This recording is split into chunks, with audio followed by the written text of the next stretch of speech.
এখানে 7, 8, 13, 16, 31, 40, 63, 80 এই 4টে ভগ্নাংশ দেওয়া আছে। এর মধ্যে বৃহত্তম ক্ষুদ্রতম নির্ণয় করতে হবে। আচ্ছা, বৃহত্তম ক্ষুদ্রতম নির্ণয় করতে হলে আমাদের প্রথমে দেখতে হবে ডিফারেন্স কীরকম আছে।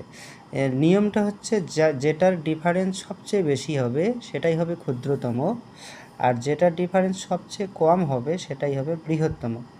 এখানে 7/8 ডিফারেন্স হচ্ছে 1, 13, 16 ডিফারেন্স হচ্ছে 3, 31, 40 ডিফারেন্স হচ্ছে 9, 63, 80 ডিফারেন্স হচ্ছে 17। তাহলে এখানে সবচেয়ে বেশি ডিফারেন্স হচ্ছে 17। তাহলে 63/80 এটাই হবে ক্ষুদ্রতম, আর সবচেয়ে ডিফারেন্স কম হচ্ছে 7/8, অর্থাৎ এটাই হবে বৃহত্তম।